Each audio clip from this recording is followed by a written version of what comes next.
बाजार बोलता है इसमें एक बार देख लेते हैं एफआईज डीआईज का डेटा किस तरह से इस समय चल रहा है, किस तरह से एफआईज की एक्टिविटीज़ चल रही हैं। तो एफआईज ने 700 करोड़ की बाइंग की फ्राइडे के सेशन में और 3657 करोड़ की सेलिंग की डीआईज ने। तो एफआईज की इतनी एग्रेसिव बाइंग ये बहुत इंपॉर्टेंट है। हालांकि इसमें जो फुटसी और एमएससीआई वाले जो रीबैलेंसिंग वाले जो फैक्टर्स होते हैं वो सब भी शामिल हैं, लेकिन कहीं ना कहीं देखिए एफआईज की बाइंग आ रही है, आपके शेयर्स में आ रही है, किसी भी वजह से वो कर रहे हैं, ये इंपॉर्टेंट है। तो एफआईज ने बाइंग करके ले गए फ्राइडे को।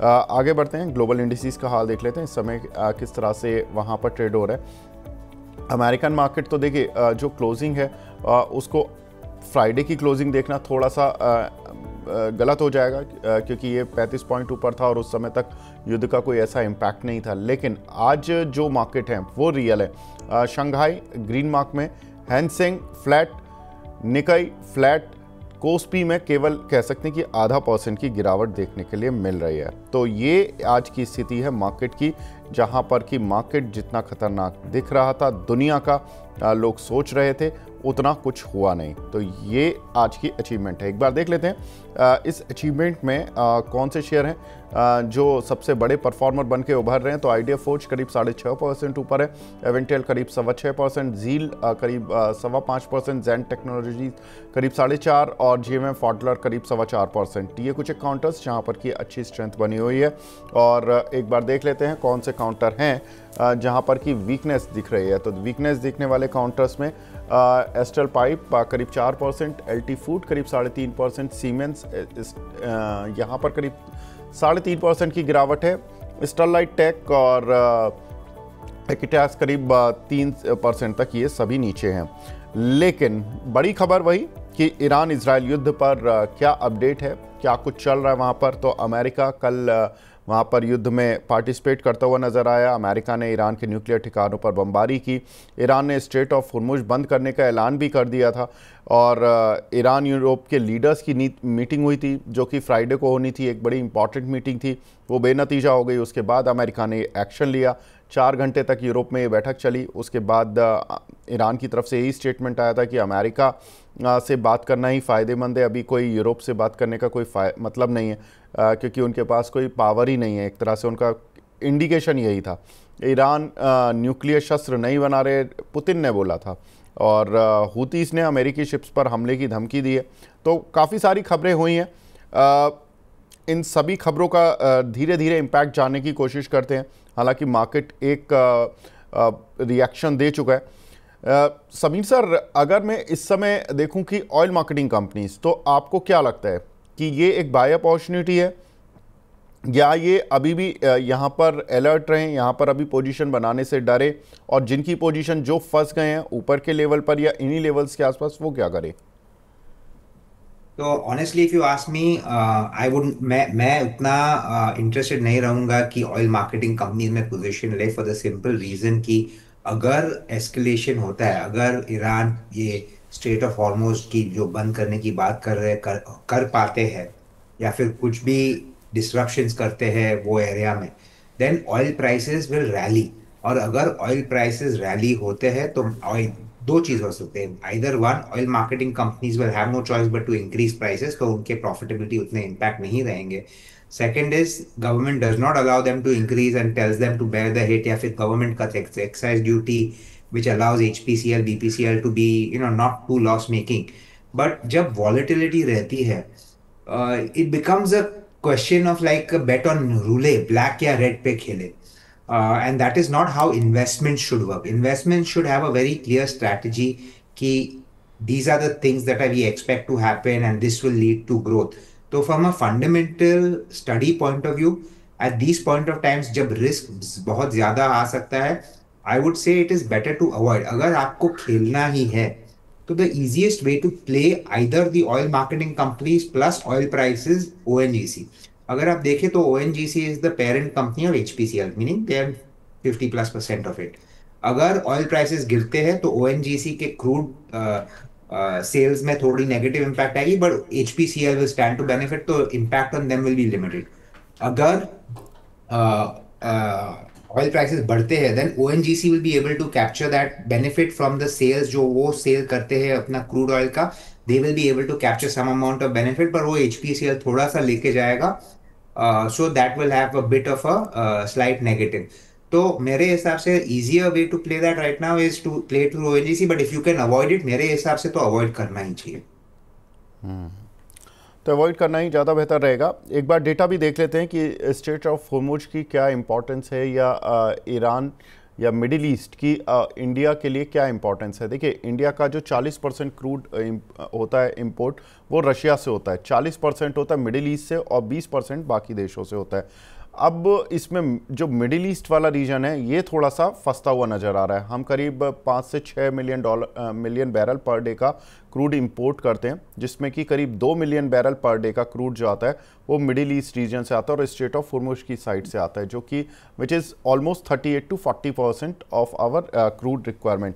अब इसमें यही एक थोड़ा सा पेच फंस रहा है। हालांकि काफ़ी कुछ चीज़ें आ रही हैं, उनको धीरे धीरे डिकोड करने की कोशिश करते हैं कि किस तरह से हमें फ़ायदा मिलेगा या राहत मिल सकती है। समीर सर, अगर इस समय पर ये स्ट्रेट ऑफ होर्मुज को लेकर यही बातें हो रही हैं इंटरनेशनल मार्केट में कि ईरान ने कह तो दिया है लेकिन वो शायद कर नहीं पाएगा, क्योंकि उसमें ओमान का भी पार्ट है, दूसरा अमेरिका की धमकियां और अमेरिका की बमबारी शायद उसको ये करने ही नहीं देगी। क्या मानते हैं कि अगर एक बार के लिए 3 दिन के लिए 5 दिन के लिए भी वो करने में सक्सेसफुल हो जाता है, उसके बाद अमेरिका या कोई भी देश एक्शन लेता है, तो आपको क्या लगता है कि क्रूड ऑयल कहाँ तक चला जाएगा नीजक रिएक्शन के तौर पर, और ऐसे में इंडिया की क्या स्ट्रेटेजी होगी? इंडिया में कोई पैनिक तो नहीं होगा? तो मेरे हिसाब से दो चीज अलग रखते हैं। पहले इंडिया का पैनिक की बात करते हैं। तो India not necessarily will have a panic situation. Yes, थोड़ा सा क्रूड जो इंडिया में आता है which we refine and export, वहां पे शायद थोड़ा नेगेटिविटी हो सकता है। तो companies which are buying from the Middle East, जो रिफाइन करके एक्सपोर्ट करते हैं, वहां पे इम्पैक्ट हो सकता है। अगर वो जो एक्सपोर्टिंग कंपनीज कंपनीज है, अगर क्रूड कम होता है, तो they may stop exporting and start delivering to the Indian market, क्योंकि इंडियन मार्केट में उनको बेनिफिट मिल सकता है। So I don't think India fundamentally is going to find a shortage of oil. The problem is कि oil price spike अगर होता है, तो जो हम ऑयल दूसरे जगह से भी लेते हैं, उन उसका भी कॉस्ट हमको बेयर करना पड़ेगा। So the point I am trying to make is it's more to do with pricing than to do with actual shortage of crude oil in the Indian markets and in the, और जो हम petrol diesel खरीदते हैं, तो उतना मेरे हिसाब से इम्पैक्ट नहीं आएगा। और जो ओरिजिनल पॉइंट जो आपने कहा, which is will Iran be able to shut the Strait of Hormuz, I think that's going to be a very very tough situation. आपने rightfully कहा कि यूएस प्रेशर डालेगा, the other Middle East countries will put some pressure, but अगर Iran got its back against the wall and they know कि मेरे को यहाँ से कुछ नहीं मिलने वाला है, they may take a very strong stance and start retaliating. तो we need to see of course what happens. Risks are there. Volatility, इसलिए मैंने कहा वॉलेटिलिटी रह सकती है। अगर ज्यादा कुछ नहीं होता है तो मार्केट विल मूव अप, अगर होता है तो market have a scope of moving down. तो expect volatility in this uncertainty. Market को कभी भी पसंद नहीं रहती है, and right now we are in a bit of uncertain times when it comes to crude, when it comes to war. क्या क्या दूसरे कंट्रीज का रिएक्शन होगा, क्या रिटेलिएशन होगा, वो रिटेलिएट करेंगे तो उसके बाद यूएस क्या करेगा। So we don't have a lot of answers at this point of time, और अनसर्टेनिटी में markets tend to go down. अगर वो नीचे जाते, I feel it may throw out buying opportunities from a slightly longer term perspective, but मैं अभी के अभी right away I would not be looking to buy too much in the market. We need to see how things play out. हमले के बाद देखिए क्या कुछ प्रतिक्रियाएं आई, किस तरह के स्टेटमेंट आए, वो भी देख लेते हैं। ईरान की क्या प्रतिक्रिया थी? ईरान ने कहा था कि अमेरिका ने कूटनीति स्तर पर हमें धोखा दिया है, अमेरिका को लंबे परिणाम भुगतने पड़ेंगे, अमेरिका का हमला क्षमा करने योग्य नहीं है। डोनाल्ड ट्रंप के बयान कुछ अलग थे। उन्होंने कहा कि ईरान ने हमले का जवाब दिया तो और हमला कर देंगे। अभी भी ईरान के कई ठिकाने ऐसे हैं, न्यूक्लियर साइट्स ऐसी हैं जहाँ पर कि हमने हमले नहीं किए हैं, तो वो भी अभी हमारे निशाने पर हैं। हालांकि हमारी कार्रवाई जितनी हमने की थी वो सफल रही, और अब शांति का समय, ईरान आए हमसे बात करे। पीएम मोदी से ईरान के राष्ट्रपति की कल फ़ोन पर बात हुई है और पीएम मोदी ने यही कहा कि युद्ध को तुरंत रोका जाए और नेगोशिएशन से ही हल निकल सकता है, युद्ध से नहीं निकलेगा। समीर सर, देखिए ये तीनों स्टेटमेंट सबके अपनी अपनी साइड पर ठीक हैं, लेकिन सबसे इम्पॉर्टेंट स्टेटमेंट जो मुझे लगा कि वो ईरान की साइड का लगा। उन्होंने कहा कि अमेरिका का जो हमला है वो क्षमा करने योग्य नहीं है। दैट मीन्स कि वो रिटेलिएट तो करने वाले हैं। अब वो रिटेलिएशन अमेरिका तक उनकी मिसाइल जाएंगी या उनकी मिसाइल जो आसपास के मिडिल ईस्ट रीजन में जो अमेरिका के कुछ बेस बने हुए हैं वहाँ तक जाएंगी, वो इम्पॉर्टेंट है। अगर अमेरिका दोनों केस में शायद एग्रेसिव हो सकता है। अमेरिका की ये नीति रही है कि वो अपने किसी भी एक सैनिक या किसी एक व्यक्ति की भी मौत पे वो तुरंत लड़ने पहुंच जाता है। तो ये ईरान शायद कैलकुलेट करके ही करेगा और लगता है कि ईरान अब शांत हो जाएगा या ईरान अभी करेगा रिटेलिएशन, उसको रशिया या चाइना से कुछ सपोर्ट मिलने वाला है, कुछ ऐसा लगता है sir? I wish I had a vision of the future और मैं प्रिडिक्ट कर सकता कि क्या कर सकते हैं। नहीं सर, आई नो कि इट्स ए टफ क्वेश्चन क्योंकि इस पे सारी आज पूरी दुनिया यही बात कर रही है, लेकिन हम बिजनेस एंगल से चूंकि देख रहे हैं तो मतलब क्या आपने जो स्टडी किया उससे क्या लग रहा है? तो अगर so let's talk logic, okay. अगर लॉजिक बात करें तो Iran ideally should not respond, क्योंकि आई डोंट थिंक ईरान के पास उतनी कैपेबिलिटी है कि they can take on the United States. जो उनका यूनाइटेड स्टेट्स का फायर पावर है is far superior to what Iran would ever have. तो मेरे हिसाब से to retaliate against the US in this kind of situation is wrong. But अगर मैं एक लोकल ईरानियन हूँ या फिर if I am somebody who is a patriot, अगर कोई मेरे देश पे हमला करे जैसे कि पालघर में हुआ था, obviously you are going to retaliate, right? So मेरे हिसाब से they are going to retaliate. What kind of retaliation will be important to see. Hopefully they don't hit US bases or they focus more on Israel, saying कि Israel is the culprit, Israel ने ये करवाया US से। तो फिर America may not get further involved in this, but if they do hit American bases, आपने rightfully कहा कि US is not forgiving either। अगर उनके कोई भी सैनिक या उनके कोई भी बेसिस पे अटैक हुआ तो they are going to retaliate in a strong way, और फिर वो एस्केलेशन बढ़ता ही जाएगा। So hopefully it settles itself down, but ये इतना इजी नहीं होने वाला है सेटलमेंट के लिए। So expect retaliation. What kind of retaliation, I don't have an answer at this point of time. ठीक है, कोई प्रॉब्लम नहीं है सर।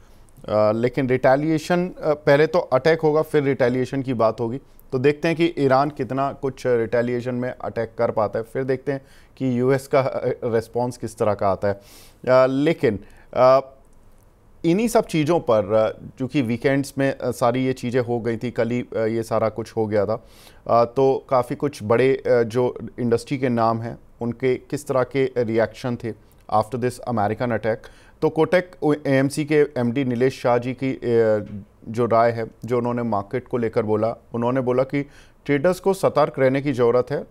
जो लॉन्ग टर्म इन्वेस्टर्स हैं उनको डरने की खास ज़रूरत नहीं है, इन्वेस्टर्स के लिए मौके ही मिलेंगे। क्रूड ऑयल प्राइसेस पर पैनी नज़र रहेगी। तेल कीमत अगर $100 पर बैरल के पार पहुंचती है तो भारत के लिए थोड़ा सा पैनिक सिचुएशन मार्केट के लिए हो सकती है, अदरवाइज एज सच कोई प्रॉब्लम है नहीं। भारत के पास फॉरेक्स रिजर्व ठीक ठाक है, करीब $700 बिलियन के फॉरेक्स रिजर्व है, तो भारत के लिए इतना ज़्यादा दिक्कत होगी नहीं फिलहाल। Navneet Munot, MD C of HDFC AMC, उनको भी लगता है कि उन्होंने कहा था कि सोमवार को तेज गिरावट एक बार आएगी, लेकिन लॉन्ग टर्म इन्वेस्टर्स के लिए कोई प्रॉब्लम नहीं है, भारत के फंडामेंटल्स मजबूत हैं। समीर सर, आज आपने अपने क्लाइंट्स को क्या बोला? जब कल इवनिंग में फ़ोन तो आए होंगे आपके पास कि सर यूएस में अटैक हो गया है, यूएस ने अटैक कर दिया है, क्योंकि हम लोग भी जहाँ जहाँ थे, इवन एक जो लोग जिनका मार्केट से भी ज़्यादा लेना देना नहीं है, तो वो बोल रहे थे कि कल तो आपके लिए बड़ा दिन होगा, स्टॉक मार्केट बहुत तेज़ी से गिरेगा, आप काफ़ी बिजी रहोगे। तो आपसे भी ये इस तरह के क्वेश्चंस आए होंगे, तो आपने कल क्या कहा था और आज आपने जब मॉर्निंग में स्क्रीन देखी उसके बाद आपने क्लाइंट से क्या मैसेज पास किए? तो लकीली फॉर अस हमारे उतने क्लाइंट्स ने फोन नहीं किए, क्योंकि हम ज्यादा लॉन्ग टर्म इन्वेस्टर्स और इन्वेस्टमेंट के थे। So for them they also know कि these kind of things pass हो जाते हैं इवेंचुअली। अगर आप से 6 months डाउन द लाइन आप पीछे देखते हो तो most of these things were noise that happened and then markets focus more on fundamentals और ये सब थोड़ा die down हो जाता है. So I think expectation सब लोग का यही है कि ये शायद रीजनल कॉन्फ्लिक्ट में ही रह जाए and hopefully does not escalate. आज का स्क्रीन देख के what I have been saying for a while is कि आइडियली अगर आप देखें फ्राइडे जब मार्केट 300 पॉइंट निफ्टी अप था वाज द फैक्ट कि डोनाल्ड ट्रंप ने स्टेटमेंट बनाया because nothing change from the previous day apart from that one statement of Donald Trump saying that we will take a decision in the next 2 weeks अगर हमें हमला करना है कि नहीं करना है. तो एवरीवन थॉट कि चलो अभी 2 वीक तो कुछ होने वाला नहीं है, तब तक एस्केलेशन नहीं होगा, ये रीजनल कॉन्फ्लिक्ट शायद खत्म भी हो जाए. And that is why the market give a charge. And today we haven't even taken out, जितना हम बड़े थे उतना भी वापस नहीं निकाले हैं. तो इट्स वेरी क्लियरली शोइंग कि मार्केट का एक्सपेक्टेशन या सबका एक्सपेक्टेशन है कि ये बहुत ज्यादा एस्केलेट नहीं होगा, थोड़ा सा होगा बट उतना ज्यादा नहीं रहेगा. So corrections will be buying opportunities. So people are looking to add on when on certain stocks or certain counters जब वो गिरते हैं and they're supporting the market. So net net my view, अगर कोई मुझे पूछे कि अभी क्या करना चाहिए, I say wait a little. शायद एक हफ्ता आपको मार्केट से इनएक्टिव रहना पड़े but you will get a clear picture in the next 5 to 7 days कि क्या करना है. अगर ये एस्केलेट नहीं होता है मेरे को प्रॉब्लम नहीं है, मैं 2% हायर खरीद लूंगा market because then my risk goes down कि एस्केलेशन नहीं होने वाला है and then I can play the fundamental story.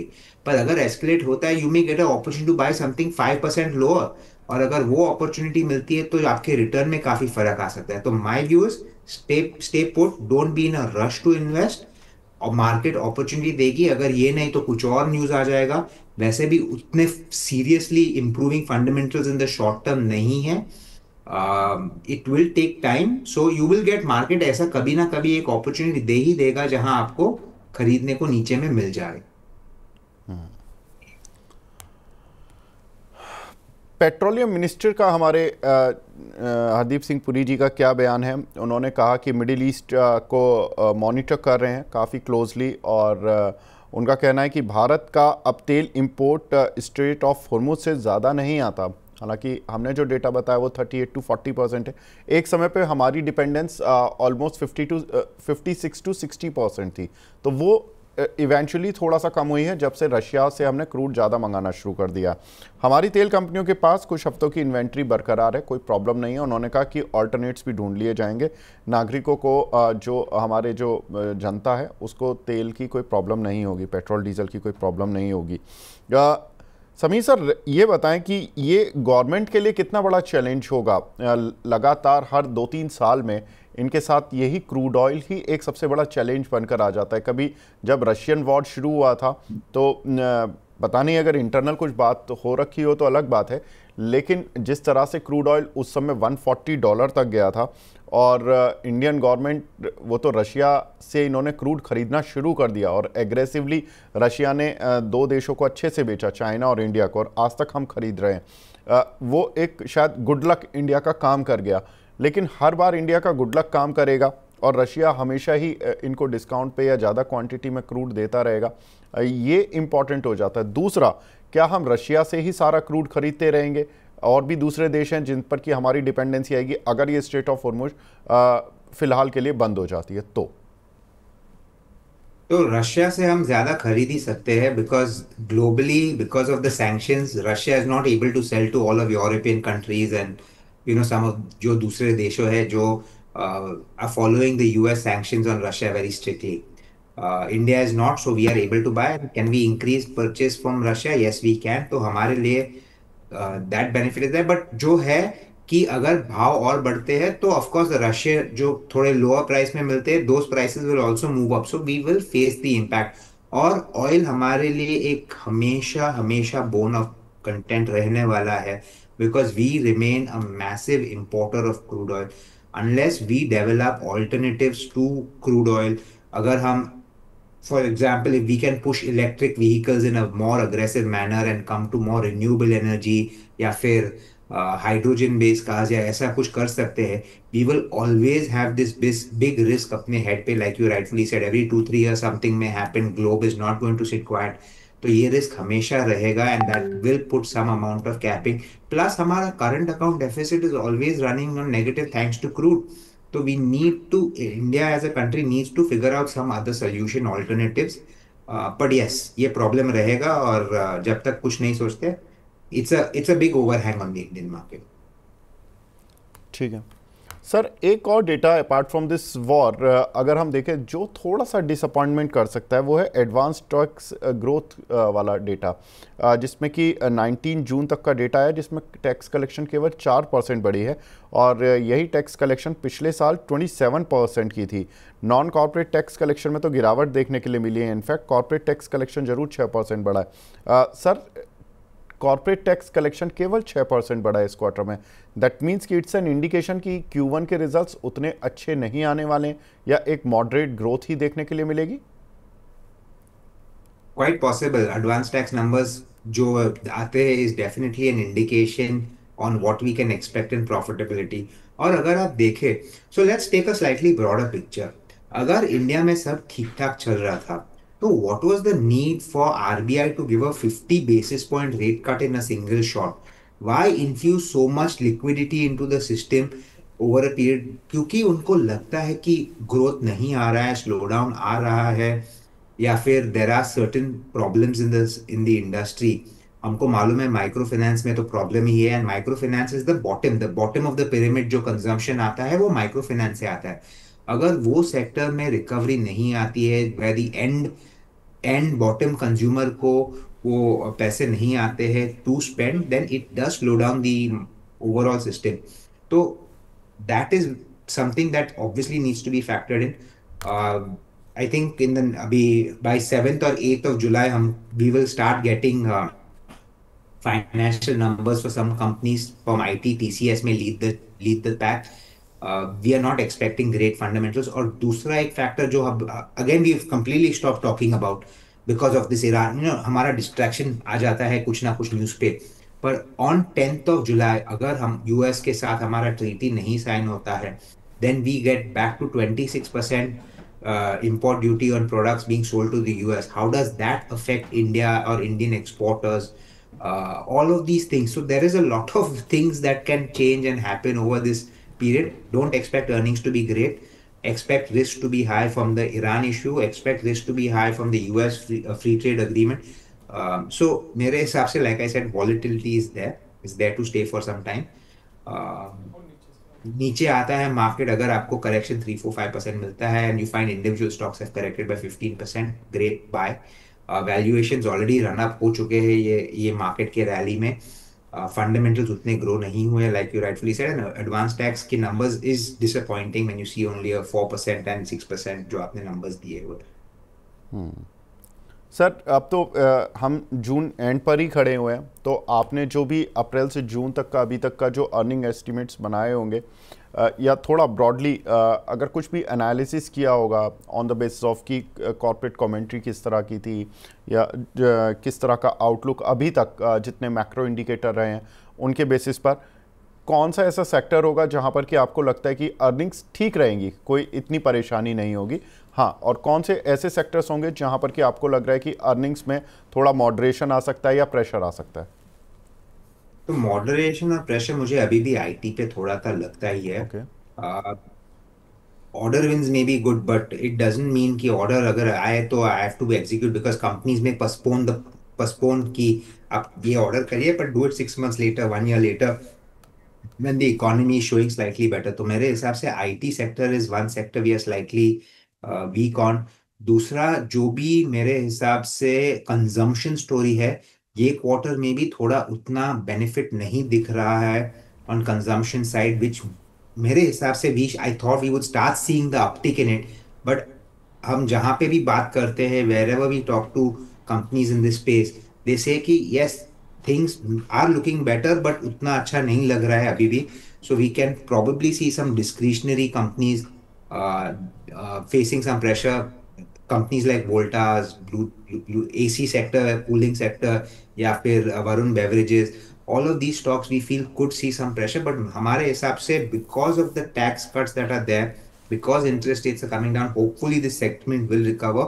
so अगर वहां पे थोड़ा weakness दिखता है, those might be great buying opportunities over a long discretionary spending companies में, food, clothing, shopping, Trend जैसे companies, all of these, if they correct because of weak numbers, these may be good buying opportunities.